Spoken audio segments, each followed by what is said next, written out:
അപ്പൊ ഉടനെ തന്നെ അവര് ചോദിക്കുവാണ്, ചേട്ടൻ വെള്ളം അടിച്ചിട്ടുണ്ടോ? ഞാൻ വെള്ളം അടിച്ചിട്ടില്ല. ദൂരം ആൾക്കാരുണ്ട്, എന്നെ ഓട്ടം വിളിക്കുന്നില്ല. ഞാനിത് കടം എടുത്ത് വെച്ചോണ്ട വണ്ടിയാണ്. എന്നാ ചെയ്യണേ? എന്റെ മാനസിക ബുദ്ധിമുട്ട് മനസ്സിലാക്കണം. റീച്ചിന് വേണ്ടിയിട്ടാണെങ്കിലും ഇച്ചിരി മനുഷ്യത്വം കാണിക്കണം. സ്റ്റുഡിയോ ഏതാന്ന് തിരിച്ചറിയാൻ പാടില്ലാത്ത മനുഷ്യനാണ്. വർഷങ്ങളായിട്ട് ഞാൻ പുള്ളി മദ്യപിക്കുന്നത് ഞാൻ കണ്ടിട്ടില്ല. രാവിലെ ഓരോന്ന് കുറ്റിയും പറിച്ച് ഒരു ഫോണും തൂക്കി അങ്ങ് ഇറങ്ങിക്കോളും. ഏതെങ്കിലും പാവപ്പെട്ടവന്റെ മണ്ടയ്ക്കായിരിക്കും ഇവറ്റകളുടെ കയ്യാങ്കളി. ഇപ്പോൾ ഇവിടെ സംഭവിച്ചിരിക്കുന്നത്, ഈ ഒരു വീഡിയോ കണ്ടിട്ട് ഇപ്പം ഈ തൊപ്പിയുടെ മുൻ കാമുകയാണല്ലോ ഫസ്മിനി എന്തോ ഒന്ന്. എന്തായാലും ഇവളീ കാണിച്ചത് വല്ലാത്തൊരു ചതിയായിപ്പോയി. വെറും ചതിയല്ല, കൊടും ചതിയായിപ്പോയി. ഒരാളുടെ ഓട്ടോയിൽ കയറിയിട്ട് സ്റ്റുഡിയോയിൽ പോകണമെന്ന് പറയുന്നു. ആ ചേട്ടന് സ്റ്റുഡിയോ അറിയാത്തത് കൊണ്ടല്ലേ. ഇവിടെ ഒരുപാട് സ്റ്റുഡിയോ ഉണ്ട് മോളെ, ഏത് സ്റ്റുഡിയോയിലാണ് പോകേണ്ടത് എന്ന് ചോദിച്ചത്. ആ ഒരു ചോദ്യം കേൾക്കുമ്പോൾ തന്നെ അറിയാം ആ മനുഷ്യന് അറിയത്തില്ല ഈ സ്റ്റുഡിയോ എന്തുവാണെന്ന്. ഈ മനുഷ്യന് അറിയത്തില്ല. ഈ എല്ലാവരും ഇപ്പം സാധാരണക്കാരായ ആൾക്കാരോട് ഇപ്പം നമ്മൾ ചെന്ന് ഒരു സ്റ്റുഡിയോ എന്ന് പറഞ്ഞാലോ ഒക്കെ അവർ തെറ്റിദ്ധരിക്കുന്നത്, അവർക്ക് ആകെ അറിയാവുന്നത് ഒന്നേ ഉള്ളൂ, സ്റ്റുഡിയോ. നമ്മൾ ഫോട്ടോ എടുക്കുന്ന സ്റ്റുഡിയോ.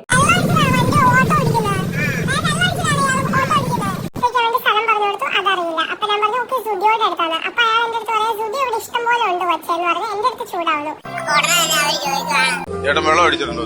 ഞാൻ വെള്ളം അടിച്ചിട്ടില്ല. ദൂരം ആൾക്കാരുണ്ട്, എന്നെ ഓട്ടം വിളിക്കുന്നില്ല. ഞാനിത് കടം എടുത്ത് വെച്ചോണ്ട വണ്ടിയാണ്. എന്നാ ചെയ്യണേ? എന്റെ മാനസിക ബുദ്ധിമുട്ട് മനസ്സിലാക്കണം. ഇപ്പം സലൂണുകളിൽ തന്നെ നമ്മൾ ചിന്തിച്ച് നോക്കുക. ചില സലൂണുകളിൽ ഇപ്പം മേക്കപ്പ് സ്റ്റുഡിയോ എന്നാണ് ഇപ്പോഴത്തെയൊക്കെ പേരിടുന്നത്. അത് കാണുമ്പോൾ ഈ പ്രായമായവർ അല്ലെങ്കിൽ നാട്ടിൻപുറത്തുള്ള ആൾക്കാർ അവർ പറയുന്നത് എന്താണെന്ന് അറിയാം, ഇത് ഫോട്ടോ എടുക്കുന്ന സ്റ്റുഡിയോ ആണോ എന്നാണ് ചോദിക്കുന്നത്. നമുക്ക് അനുഭവമുള്ള കാര്യമാണ് കേട്ടോ. ഈ സിറ്റിയിലോട്ടൊക്കെ ചെന്ന് കഴിഞ്ഞാൽ അങ്ങനെയല്ല, അവർക്ക് അതറിയാം. പിന്നെ ഈ പ്രായമായവർക്ക് അതറിയണം എന്നില്ല.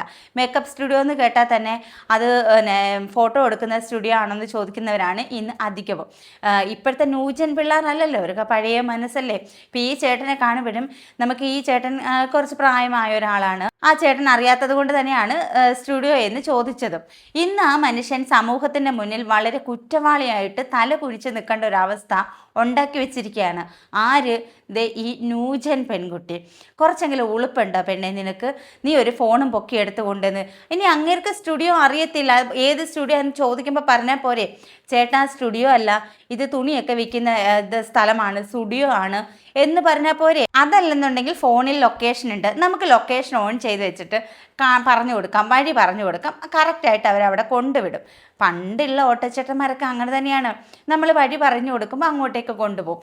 ഇപ്പം എല്ലാവർക്കും ഈ പറഞ്ഞ പോലെ സ്റ്റുഡിയോയോ പിന്നെ ഏതോ ഒരു റെസ്റ്റോറൻറ്റ് പറഞ്ഞ് ആ റെസ്റ്റോറൻറ്റ് ചേട്ടന് അറിയത്തില്ല. വലിയ വലിയ പേരൊക്കെ പറഞ്ഞ് ചിലപ്പോൾ അറിയത്തില്ലായിരിക്കും. അതെന്തുമായിക്കോട്ടെ, പക്ഷേ ആ മനുഷ്യൻ അറിയത്തില്ല എന്ന് പറഞ്ഞപ്പോൾ ഉടനെ ചോദിച്ചേക്കുന്നത്, നിങ്ങൾ കള്ള് കുടിച്ചിട്ടാണോ മദ്യപിച്ചിട്ടാണോ നിങ്ങൾ വണ്ടി ഓടിക്കുന്നത് എന്നും പറഞ്ഞിട്ട് ഇവൾ പെട്ടെന്ന് വീഡിയോ എടുക്കുകയാണ്.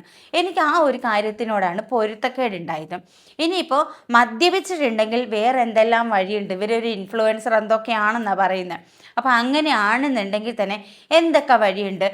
ഇനിയിപ്പോൾ അദ്ദേഹം മദ്യപിച്ചിട്ടുണ്ടെങ്കിൽ അതിന് ഇതല്ല വഴി, വീഡിയോ എടുത്തിട്ട് പബ്ലിക്കിലേക്ക് ഇടുക അല്ല ചെയ്യേണ്ടത്, അതിനും മറ്റ് വഴികളുണ്ട്.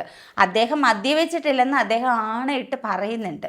അപ്പോൾ ഇനിയിപ്പം അദ്ദേഹത്തിന് ഈ സ്റ്റുഡിയോ അറിയത്തില്ല, അല്ലെങ്കിൽ അദ്ദേഹം മദ്യപിച്ചു, നീ എന്താണ് ചെയ്യേണ്ടത്?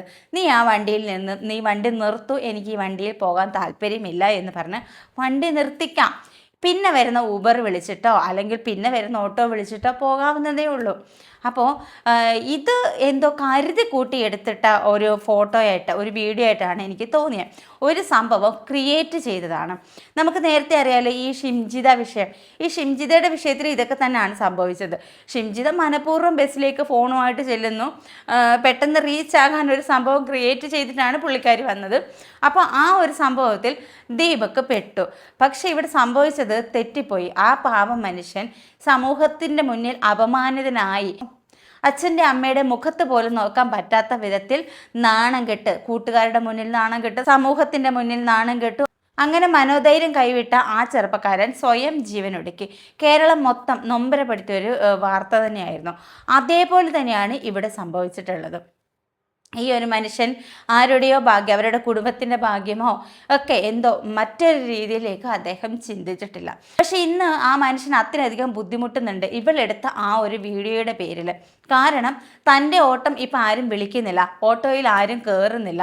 അപ്പോൾ തനിക്ക് ആകെ ജീവിത മാർഗമാണ് ഈ ഓട്ടോ, അതും ലോൺ എടുത്ത് വാങ്ങിച്ചത്. ഈ ലോൺ അടയ്ക്കണം, കുടുംബത്തിൻ്റെ കാര്യം നോക്കണം, എല്ലാ കാര്യങ്ങളും ഈ ഒരു ഒറ്റ വരുമാനമേ ആ പാവം മനുഷ്യനുണ്ടായിരുന്നുള്ളൂ. ഒരു ലക്ഷണം കെട്ട ഒരു പെണ്ണിൻ്റെ അഹങ്കാരത്തിനും അഹന്തയ്ക്കും ആ മനുഷ്യൻ്റെ സ്വപ്നങ്ങളാണ് ഇവിടെ ബലിയാടാക്കപ്പെട്ടത്, സ്വപ്നങ്ങളാണ് ഇല്ലാണ്ടാക്കപ്പെട്ടത്. അതും ഇവൾ ഒരുത്തി കാരണം. ഇതും പെണ്ണെന്ന് പറയാൻ അപമാനമാണ്. കാരണം പെണ്ണുങ്ങൾക്ക് തന്നെ അപമാനമാണ് ഇതുപോലെയുള്ള കുറച്ച് വർഗങ്ങൾ. കാരണം ഇതുപോലെ ഫോണും തൂക്കിക്കൊണ്ട് വരിക, ഏതെങ്കിലും ഒരു പാവം പിടിച്ച മനുഷ്യൻ്റെ ജീവിതം ഇല്ലാണ്ടാക്കുക, ആ ഒരു മനുഷ്യൻ്റെ ജീവൻ തന്നെ ഇല്ലാണ്ടാക്കുന്ന അവസ്ഥയിലേക്ക് കൊണ്ടെത്തിക്കുക. അപ്പോൾ ഇവളുമാരുടെ വലയിൽ വീഴുന്നത് ഈ പാവം പിടിച്ച ആൾക്കാരാണ്. ഇവളുമാർ ആദ്യം നോക്കി വെക്കും, ഇവരെങ്ങനെയാണോ, വല്ലതും അറിയാവോ, അല്ലെങ്കിൽ പ്രതികരിക്കുന്ന ആൾക്കാരാണോ എന്നൊക്കെ നോക്കി കണക്കുകൂട്ടി വെച്ചിട്ടാണ് ഇവറ്റകളെ, ഈ പാവം പിടിച്ച മനുഷ്യരെ ഇവളുമാർ വലയിലാക്കുന്നത്. ദയവ് ചെയ്ത് പെൺകുട്ടികളോട് എനിക്ക് പറയാനുള്ളത്, നിൻ്റെയൊക്കെ തന്നിഷ്ടമോ, നിൻ്റെയൊക്കെ എന്ത് വേണമെങ്കിലും ആയിക്കോട്ടെ, നീ റീച്ചിന് വേണ്ടിയിട്ട് വേറെ എന്ത് വൃത്തികേടും കാണിച്ചോ, അതിന് ഈ പാവങ്ങളെ നീ ഒന്നും വലയിൽപ്പെടുത്തരുത്, അവരുടെ ജീവൻ ഇല്ലാണ്ടാക്കരുത്, ജീവിതം ഇല്ലാണ്ടാക്കരുത്. ഇവർ ഒരുപാട് പ്രതീക്ഷയോടെയാണ് ഈ ഒരു ഓട്ടോ എടുത്ത് അല്ലെങ്കിൽ മറ്റ് തൊഴിലുകൾക്ക് വേണ്ടിയിട്ട് ഇങ്ങോട്ട് പുറത്തേക്ക് ഇറങ്ങുന്നത്. അപ്പോൾ ഇതുപോലെയുള്ള ദുഷ്ടചിന്തകളുമായിട്ട് ഓരോ പെൺകുട്ടികളും ഓരോ സ്ത്രീകളും ഒക്കെ ഇങ്ങനെ നിന്നിട്ട് അവരുടെ ജീവിത മാർഗം തന്നെ ഇല്ലാണ്ടാക്കി കളയുന്ന അവസ്ഥയാണ് കണ്ടുവരുന്നത്. ദയവ് ചെയ്ത് നിങ്ങൾ അവരുടെ മുന്നിലേക്ക് പോകാതിരിക്കുക. കാരണം നിങ്ങളെപ്പോലെ ന്യൂജനല്ല അവർ. ഇതുപോലെ ഫോണും പൊക്കി പിടിച്ച് ഫോണിനകത്തല്ല അവരുടെ ജീവിതം തീർക്കുന്നത്. അവർ പകലന്ത്യോളം രാപ്പകലില്ലാതെ കഷ്ടപ്പെട്ടിട്ടാണ് അവരുടെ വീട്ടുകാര്യങ്ങളും അവരുടെ കുടുംബകാര്യങ്ങളും ഒക്കെ അവർ നോക്കി നടത്തുന്നത്. അതിൽ 100,000 പ്രശ്നങ്ങൾ അവർക്ക് കാണും അവരുടെ കുടുംബത്ത്. അത് ഈ സാധാരണക്കാരുടെ പ്രശ്നങ്ങളൊന്നും കുറച്ച് ഈ കൊമ്പത്തിരിക്കുന്നവന്മാർക്ക് അറിയാൻ പറ്റത്തില്ല. അപ്പോൾ അവർ ഈ 100,000 പ്രശ്നങ്ങളുടെ ഇടയ്ക്കായിരിക്കും ഇതുപോലെയുള്ള വലിയൊരു പ്രശ്നം കൂടെ കൊണ്ടിട്ട് കൊടുക്കുന്നത്. അപ്പോൾ ദയവ് ചെയ്ത് നിൻ്റെയൊക്കെ കുന്തെളുപ്പ് ഇതുപോലെയുള്ള സാധാരണക്കാരുടെ അടുത്തോട്ട് നിങ്ങൾ കാണിക്കരുതേ. സത്യം പറഞ്ഞാൽ ഇതിനെതിരെ ശരിക്കും ശക്തമായിട്ടുള്ളൊരു നിയമം വരണം. കാരണം ഈ ഫോണിൻ്റെ ഉപയോഗം, ഫോൺ വെച്ചിട്ടുള്ള ഉപയോഗം ഒരുപാട് മനുഷ്യരുടെ ജീവിതത്തെ തന്നെ ഇല്ലാണ്ടാക്കുന്നുണ്ട്. അപ്പോൾ ശക്തമായിട്ടുള്ളൊരു നിയമ നടപടി ഇതിനെതിരെ വേണമെന്ന് തന്നെയാണ് എൻ്റെയും ആഗ്രഹം. അപ്പോൾ ആ വീഡിയോ കണ്ടിട്ടുള്ളവർക്ക് ഇപ്പോൾ ഏകദേശം മനസ്സിലായിട്ടുണ്ട്. ആ വീഡിയോ കണ്ടിട്ടുള്ളവർക്കൊക്കെ ഏകദേശം മനസ്സിലായി ഈ പെൺകുട്ടിയുടെ ഭാഗത്താണ് തെറ്റും, ഇദ്ദേഹം നിരപരാധിയാണെന്ന് ഏകദേശം എല്ലാവർക്കും മനസ്സിലായിട്ടുണ്ട്. അപ്പോൾ ഇനിയും ഇതുപോലെയുള്ള കുന്തളിപ്പെടുക്കുന്ന പെണ്ണുങ്ങൾ ഇനിയും ഉണ്ടാവാം, ഇനിയും കൂടത്തേ ഉള്ളൂ. ഇത് കുറയാനായിട്ട് ഒട്ടും വഴിയില്ല.